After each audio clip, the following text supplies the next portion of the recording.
안녕하세요. 지니부부TV의 지니코치입니다. 우리가 오늘은 50대, 60대 근육이 부족하면 왜 안 되는지에 대해서 얘기를 해드리려고 합니다. 그래서 근육을 늘리려면 또 어떻게 해야 되는지도 알려드릴 건데요. 우리가 50대 이후가 되면서부터는 10년마다 근육량이 약 15% 정도 감소한다고 합니다. 그러면 근육이 없게 되면 뭐가 문제지? 라고 하시는 분들 계실 텐데요. 우리가 근육이 없게 되면 70세 이후부터는 휠체어 신세를 질 수도 있습니다. 왜냐하면 다리나 허리나 이런 데도 다 근육이 필요한데 이런 곳에 근육이 빠지게 되면 내가 스스로 혼자 걷는 것들이 힘들어지기 때문에 휠체어 신세를 질 수밖에 없죠. 그리고 근육이 감소하게 되면 이렇게 뼈의 힘도 같이 약해지기 때문에 낙상이라던가 골절 그리고 그러다 보면 사망률이 급증하게 되고 그리고 우리가 하체가 근육이 빠지게 되면 당뇨병의 발병률도 3배나 증가한다고 합니다.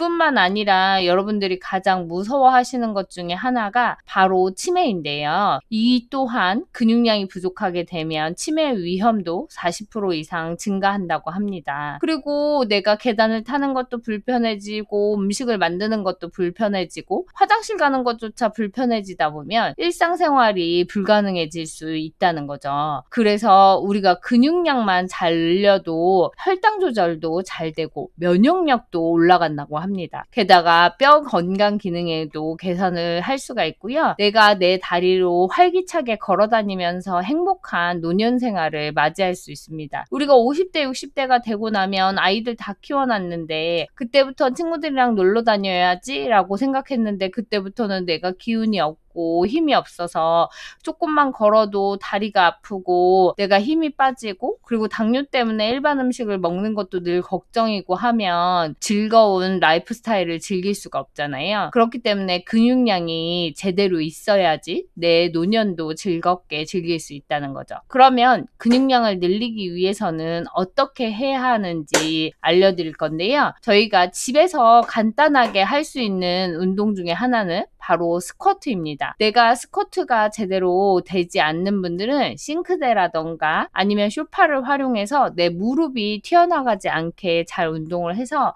하루에 너무 무리하시는 것보다는 10개씩 3세트라던가 20개씩 3세트 이런 식으로 해서 매일매일 조금씩 늘려가시는 게 좋고요. 그리고 벽에 대고 푸시업을 해주는 겁니다. 그래서 팔굽혀펴기를 왜냐면 바닥에서 하는 건 쉽지 않거든요. 그렇기 때문에 벽에서 푸시업을 한다던가 또는 계단 오르기를 매일매일 10분 정도 해준다던가 그리고 의자에서 내가 일어날 때 팔에 기대지 않고 일어난다던가 이런 것들을 매일매일 해서 운동을 집에서 간단하게 해주는 것도 좋고요. 또는 헬스장에서 운동을 러닝머신 위주로 안전하게 처음에는 시작을 한다던가 그래서 최소한 일주일에 2, 3회 이상은 그리고 한 3, 40분 이상은 하시면서 점점 강도를 올려가는 게 중요합니다. 처음부터 너무 무리해서 주 7일을 다 한다던가 1시간 이상을 한다던가 하면 오히려 내 건강을 해칠 수 있기 때문에 점진적으로 강도를 증가하고 횟수를 증가해 주는 게 좋습니다. 그리고 두 번째로는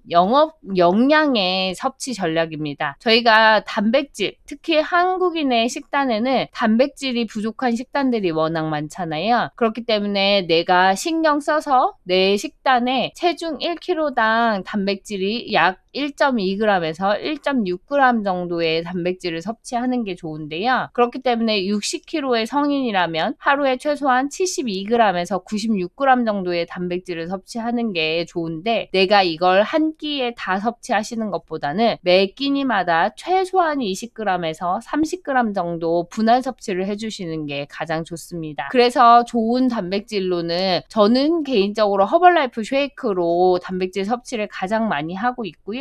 그리고 틈틈이 일반 식사에서는 달걀이나 두부, 닭가슴살 또는 생선 또는 콩, 견과류, 요구르트, 이 우유 이런 것들로 섭취를 하는데 개인적으로 요구르트는 당이 있기 때문에 잘 권하지는 않는 편입니다. 그래서 저는 하루에 허벌라이프 쉐이크를 한 3잔 이상은 마시고 있어요. 그래서 기본적으로 하루에 내가 섭취해야 할 단백질의 요구량은 어느 정도 채우고 있다는 거죠. 그리고 식사 같은 경우에는 운동 후에는 30분 이내에 단백질 섭취하기를 권해드리고 드리고요. 잠자기 한 3시간 전까지만 단백질 섭취를 권해드립니다. 왜냐하면 일반 음식을 많이 먹게 되면 내가 자면서도 위장이 운동을 해야 되기 때문에 그건 내 건강에 좋지 않아서 최소한 2-3시간 전에는 단백질 섭취도 해주시는 게 좋고, 더 전이라면 훨씬 더 좋겠죠. 그리고 내가 단백질을 먹는 것도 중요하지만 충분한 수면도 굉장히 중요합니다. 내가 하루에 2-3시간, 3-4시간 이렇게 자서는 근육량이 잘 늘지도 않을 뿐더러 내 호르몬의 변화도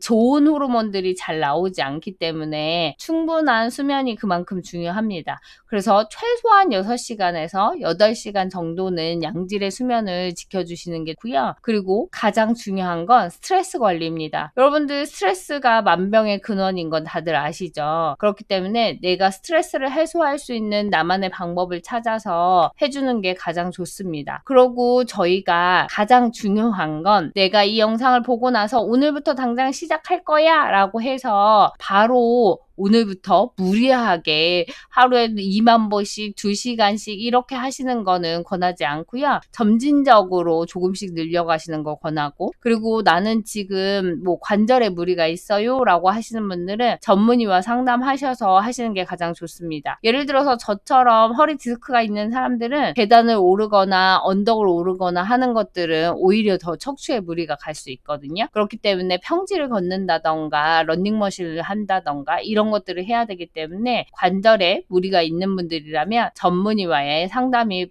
필요하고요. 근육량은 마지막으로 중요한 건 근육량은 꾸준하게 오래 하는 것이 중요합니다. 내가 한 달 했는데 나는 근육량이 안 늘던데? 라고 하시는 분들 계실 텐데요. 절대 근육량은 한 달 사이에 드라마틱하게 늘지 않습니다. 그렇기 때문에 3개월에서 6개월, 최소한 1년? 뭐 이렇게 해서 내 몸을 꾸준하게 바꿔가는 게 가장 중요하고요. 그러다 보면 여기 화면에 보이듯이 내 몸매도 자연스럽게 체지방이 빠지고 근육량이 늘면 훨씬 더 예쁜 몸매, 탄력 있는 몸매로 유지하실 수 있게 되겠죠. 그래서 여러분들이 봤을 때 나는 과연 근육량이 어느 정도나 되지? 라고 생각하시는 분들, 인바디 측정을 통해서 내 몸에 근육량이 어느 정도나 있는지, 체지방은 얼마나 있는지 이런 것들을 알아보시면 가장 좋을 것 같고요. 나 혼자서는 근육량 늘리는 게 너무 어려워요 라고 하시는 분들은 지니코치와 함께 도와드릴 수 있으니 언제든 연락 주시고요. 여러분들 영상이 도움이 되셨다면 좋아요와 구독 부탁드리겠습니다. 오늘도 즐거운 하루 되세요. 감사합니다.